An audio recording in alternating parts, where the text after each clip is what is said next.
Continuamos, amigos televidentes. En Pensamiento Crítico tenemos ya la presencia de Marco Aníbal Navas Leiva, analista económico, con quien vamos a hacer un análisis sobre la coyuntura económica ecuatoriana. Marco Aníbal, buenos días y gracias por haber aceptado nuestra invitación. Una de las grandes preocupaciones que tenemos ahorita en Ecuador, en Latinoamérica, pero quiero puntualizar también en Ecuador, es disminución del precio del petróleo. ¿Verdad? Apreciación del dólar, que es la moneda que hemos adoptado. Y el precio del petróleo parecería que tiene una tendencia a la baja. Se lo está viendo, esto no es cuestión mía, es cuestión de saber leer lo que está pasando. Además, la caída de las bolsas de Shanghái también significa un impacto en el precio del petróleo, la desaceleración de la economía china que demandaba de forma intensa este recurso, pues ya no lo hace. Esto tiene un impacto. En ese sentido, el Ecuador ha requerido financiarse y recurrir a endeudamiento. Para muchos es un endeudamiento excesivo que puede poner en peligro la estabilidad económica del Ecuador. De acuerdo a los análisis, evaluaciones y corridas que tú has hecho, ¿cuál sería esta perspectiva en esta coyuntura económica para el Ecuador? Carlos, te agradezco muchísimo la invitación y pues analicemos las cosas con frialdad, con rigurosidad académica. Y particularmente la apreciación del dólar no solamente le afecta a Ecuador, le afecta a Colombia, le afecta a Chile, le afecta a México, le afecta a Noruega, le afecta a los mismos de Estados Unidos. En la investigación que hice para esta entrevista, las grandes empresas norteamericanas están perdiendo competitividad por la apreciación del dólar. Las grandes empresas, Apple, están diciendo, si es que esto sigue, si es que esta apreciación del dólar sigue, las exportaciones norteamericanas se van a ver reducidas. Noruega, el estado idílico europeo, está con serios problemas. Empieza a tener problemas de desempleo porque su petróleo está bajando. De hecho, el escenario que puede haber el siguiente año con la entrada de Irán al mercado petrolero luego de las sanciones, según el Banco Mundial, es de un petróleo de $10. Claro.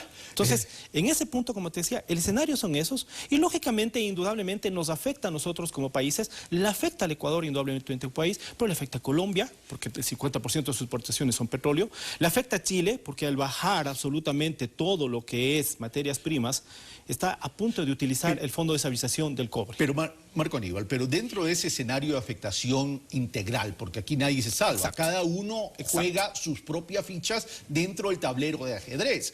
Colombia, entre enero y julio, prácticamente ha devaluado el 53%, lo cual significa que Ecuador se vuelve caro para Colombia, es decir, nuestros productos de exportación para Colombia dejan de ser competitivos, por un lado, y por otro lado, disminuye el turismo de Colombia a ese Ecuador por el efecto de la devaluación.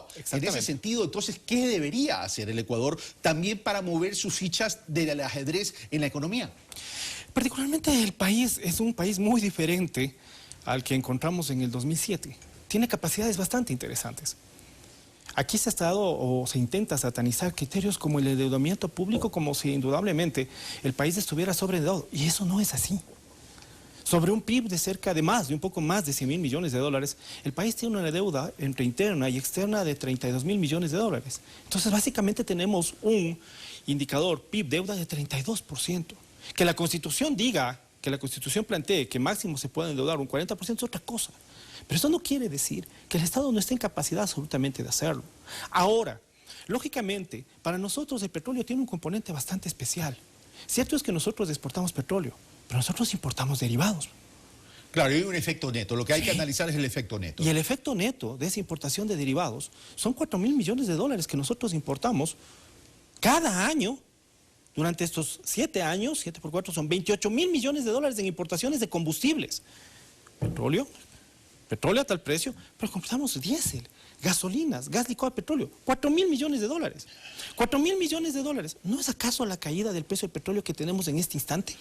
Bueno, hay un tema interesante. El momento que el próximo año entren a operar las hidroeléctricas, Dios mediante, también disminuye el tema de la importación de los derivados por efectos de que hoy estamos con termoeléctricas prácticamente.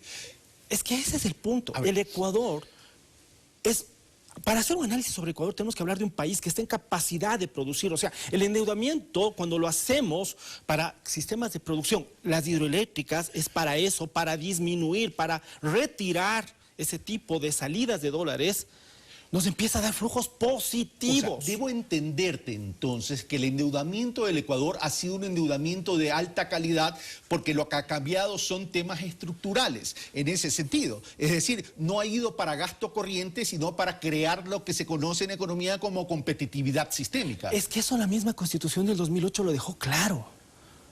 Para gasto corriente, ingreso corriente. El resto de excesos de petróleo y toda la cuestión que nosotros exportaciones, que son gastos coyunturales, es para esa infraestructura. Entonces, indudablemente, nosotros estamos viendo que si es que nos hemos invertido, porque hemos invertido 6.000 millones de dólares, porque eso nos han costado las 8 mega hidroeléctricas, simplemente estamos recuperando cada año 1.000 millones de dólares porque dejamos de importar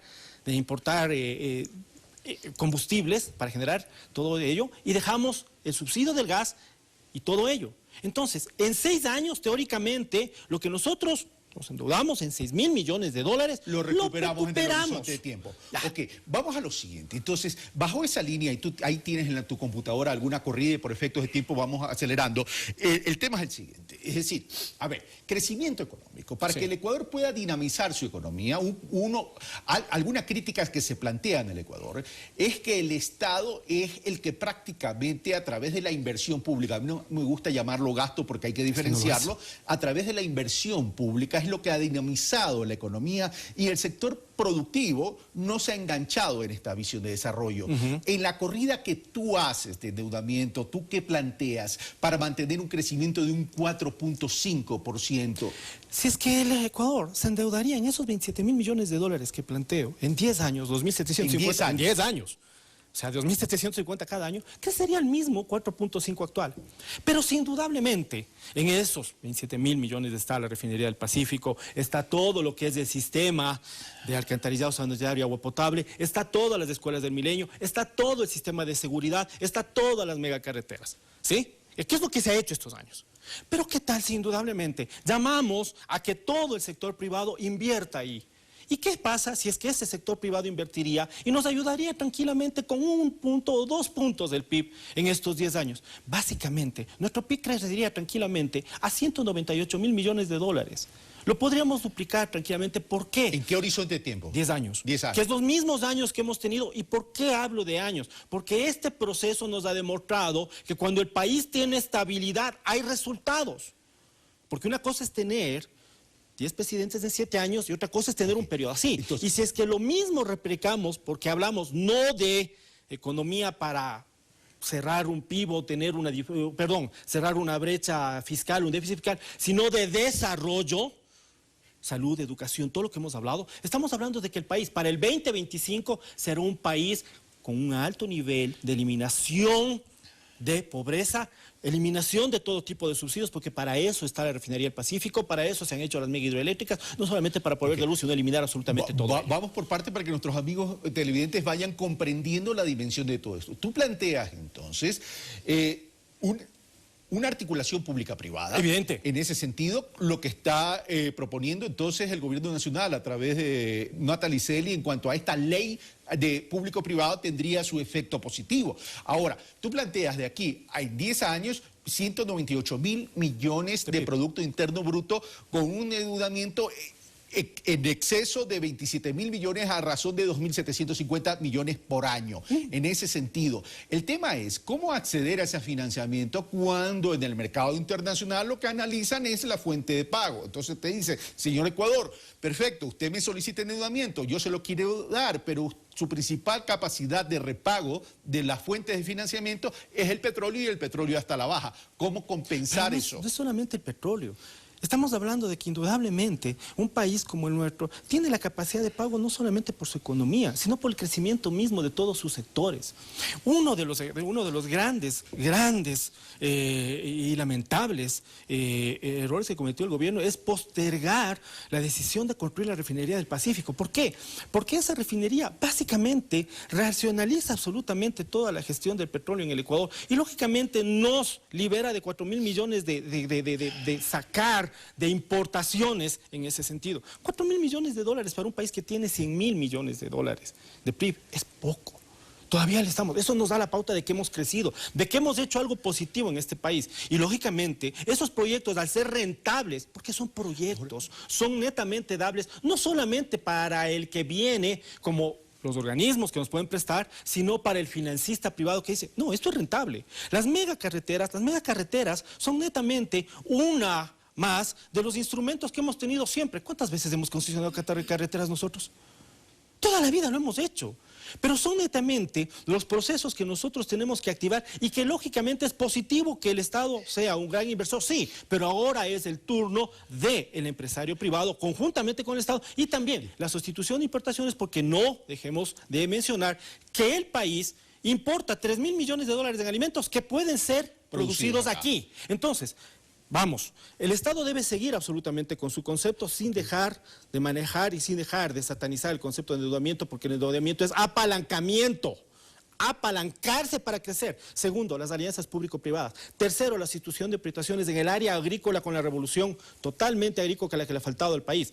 Cuarto, una racionalización del Estado en todos los aspectos, un sistema de productividad radical en todos los aspectos y, lógicamente, aprovechar también todo lo que es nuestra economía social y solidaria, pero son 4 grandes bandas que el gobierno en este periodo ha sido un periodo bastante interesante, ha construido una gran estructura social, ha creado una gran estructura de competitividad sistémica. Esas son las capacidades que nos permiten decir, vamos al otro parto, pero también tenemos que tomar en consideración, al gobierno tiene que endeudarse, ¿para qué?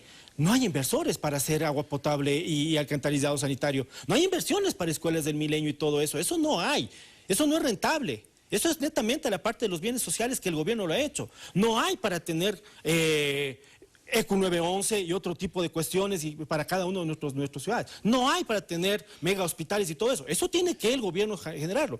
Y también, toma en consideración, Carlos, que para el 2018 empezamos todo lo que es el proceso del boom minero.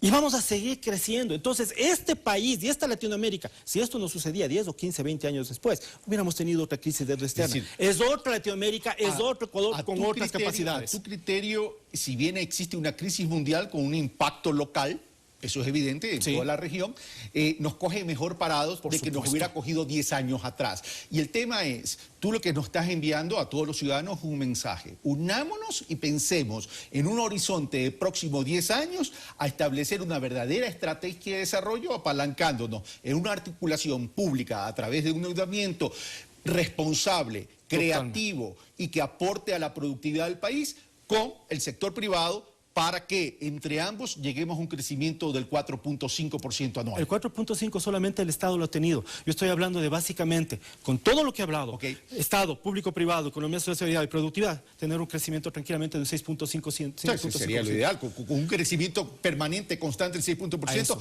erradicamos la pobreza en el Ecuador. Es que de eso se trata. Marco Aníbal Navas Leiva, muchas gracias por compartir tus análisis y tus proyecciones con la ciudadanía, porque es importante también que analicemos en un horizonte, en la profundidad del tiempo, porque muchos nos centramos en nuestra opinión particular sin hacer proyecciones de qué es lo que está pasando en el Ecuador, pero nadie está analizando cómo debemos salir de forma responsable con una proyección en el tiempo de 10 años que ya lo hemos probado. Esto fue Pensamiento Crítico, soy Carlos Rabascal, yo los espero el día de mañana.